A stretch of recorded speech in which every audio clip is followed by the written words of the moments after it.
Assalamu alaikum wa rahmatullahi wa barakatuh. This is something that I've been kicking around in my mind for at least the last week. So I want to share it with you. Give me some feedback and tell me what you think. My question is, if not our students of knowledge, then who? If not our scholars here in America, then who? And let me explain what I mean. At some point, we have to trust our talab al-ilm here in America. At some point, we need to trust in their intentions, and we need to trust in their abilities, in that which they learned, that which they studied. We need to give, or I think we should give,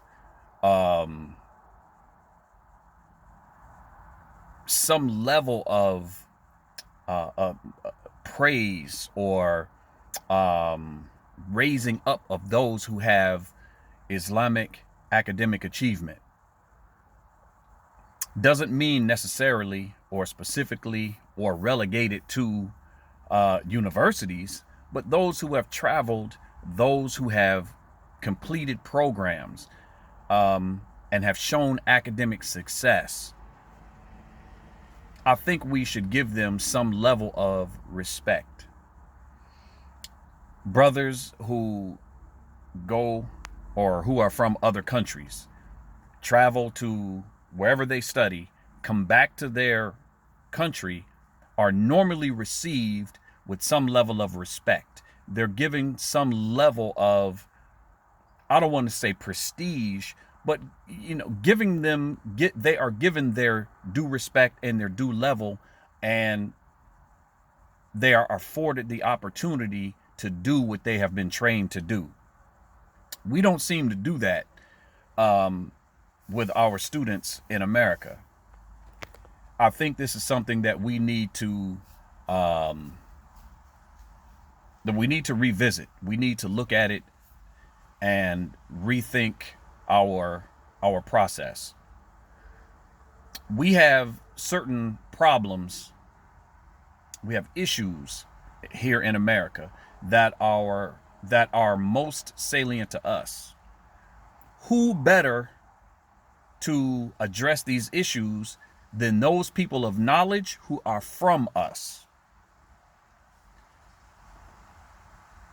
I believe that we need to define for ourselves who our leadership is.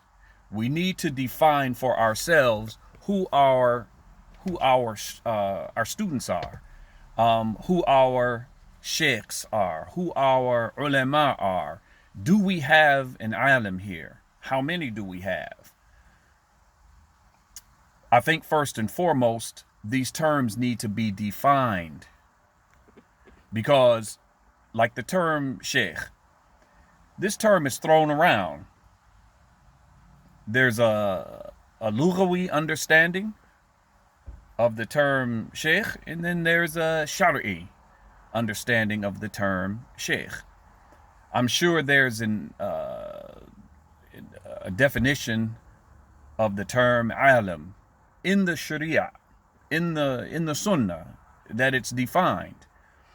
I think that we need to come to terms with defining, having definitions defined, and not being left to our own understandings of these terms.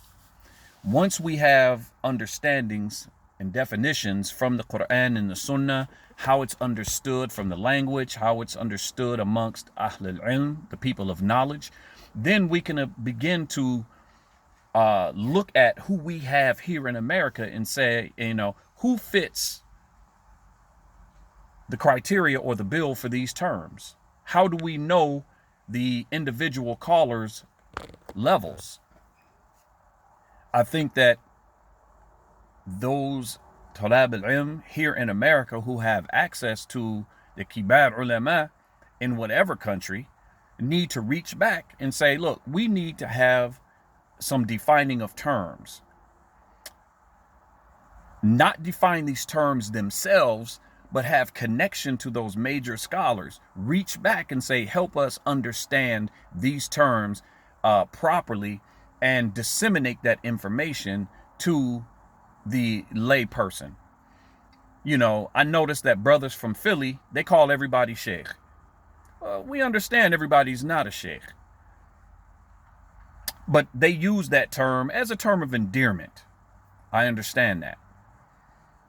But I think that people who are not from Philly, or maybe not, they don't have that connection with them, you know, they don't understand. And I know that there are people who are less than qualified, less educated, have spent less time with the scholars, if any. All of a sudden, they pop up using this term sheikh, or they've been given this term sheikh, and it's used with the understanding of their level of knowledge, not as necessarily as this term of endearment or connected to their age, but they are being elevated to a level that they don't deserve. And I think this is partly due to the ignorance of the layman, who may not understand the nuances and the specifics of these terms. So I would tell the students and the callers, the du'at here in America, to reach back to the major scholars, if you have access to them. Ask them to define these terms and disseminate that information so that the layperson knows what these words mean. Knowledge precedes speech and action. So when you have the knowledge, then you can say, nah, this guy here, don't know about him, based on what I understand an alim to be, or a sheikh to be, or a talab al-ilm. Is someone a student who went to Egypt for 3 months? Went to Yemen for 8 months? Are they considered a talab al-ilm? At what point does a person transition from a student to a scholar?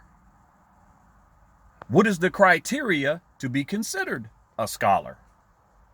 Who defines a scholar? Where is this definition coming from? You know, these are all questions that the lay people need to have explained to them. Is there, again, I do think this is important. What is the transition from a student to a scholar? Now, of course, it's going to be said, and I've even heard the scholars say this, that even the scholars consider themselves students. So we understand that humble position. We understand that. But we also understand that there are ulama. What makes them ulama? How do we know them to be ulama? Do we have any ulama in the West? Who are they? Based on the criteria set from the Quran, the Sunnah, the Sharia, and all of that. I think that this is some things that need to be explained to the regular person, the lay person in the West. There are issues that are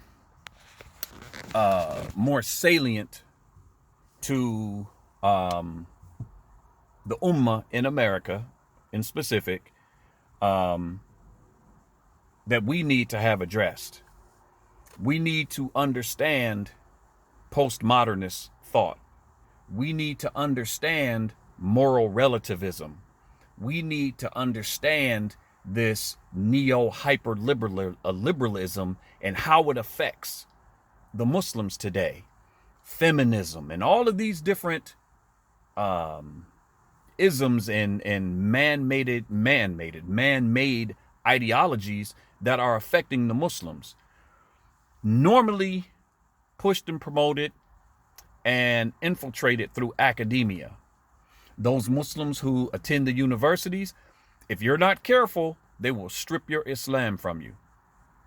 And they'll have you believing that all these isms that they have created are better than Quran, better than Sunnah, more civilized than Sharia. And this is absolutely incorrect. So there needs to be somebody that's teaching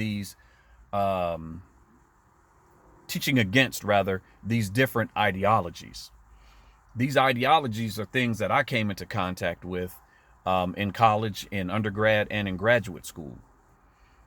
Had I not been grounded in Islam and having traveled overseas previously to going to college, I could see where a youth, would be confused and get swayed and possibly get weak in their connection to Allah.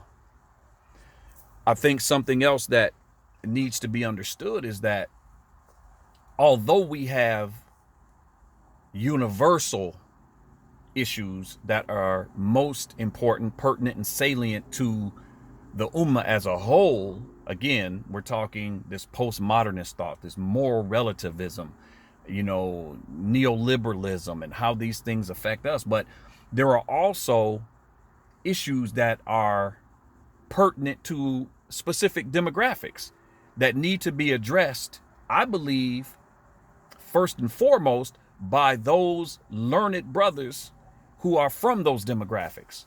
There are certain issues that are most salient to African American Muslims.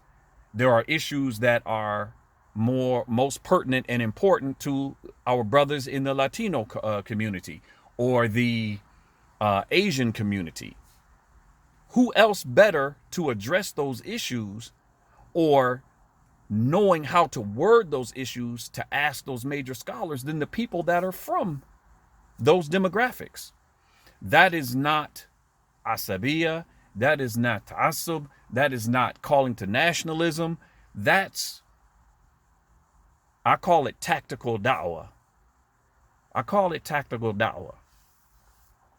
It's tactical because you are pinpointing. You know how to word the specifics and the nuances of a topic or an issue that is, again, most salient to a specific group. What's most salient to the Latino community may not be most salient to our white brothers or our Asian brothers or African Americans or vice versa. And then we have those universal issues that affect all of us. I think that we need to, at some point, define, or not define, but we need to understand who our leadership is. We need to make those decisions for ourselves and not allow exogenous forces to define for us who our leadership is, who is worthy to take knowledge from. And they're not from us. And they may not understand the specifics of our situation here in America. They may not understand the history and all of these things that are important, that make us us. So I believe that we need to stop allowing outsiders to define for us who we should take our knowledge from, who is our leadership, who is religiously on it and who's off it. We need to, at some point, define that for ourselves. I mean, imagine going to Saudi Arabia and telling them who their ulama should be. Imagine going to Pakistan and telling them who their leadership should be, who their scholars are.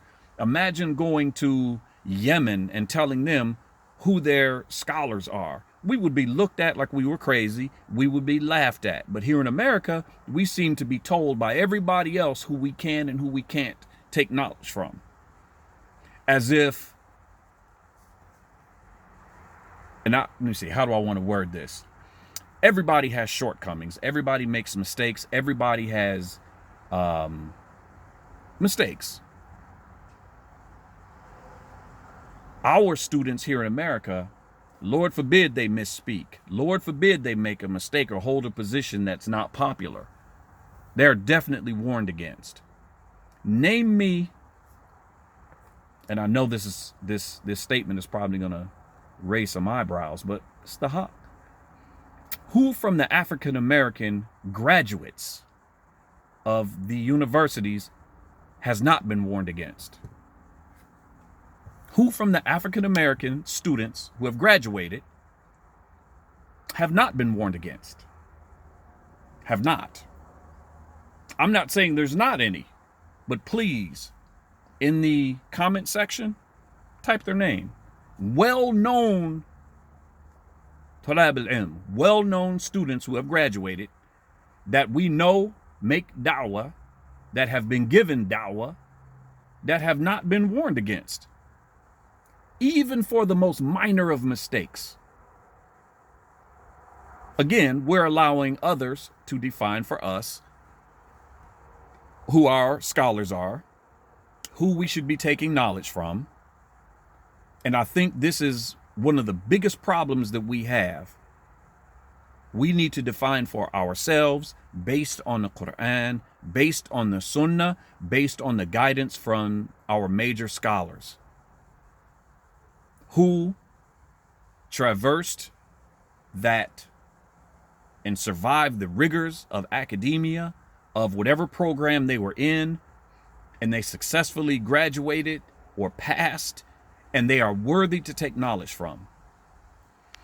I remember having a conversation, I'm going to end this with this. I remember having a conversation with a brother once who's a graduate from one of the universities, and he was, I called him on the phone, I was talking to him, and he was a little bit down. I could hear it in his voice, and I'm not going to tell the whole story. I'm going to paraphrase this. But in the end, he told me, he says, the degree that I have, I'm qualified to be a judge in the court of Sharia. A judge in the court of Sharia. In any country, I'm qualified. He said, and my classmates who were in the program with me, who graduated, go back to their countries, and they're given position.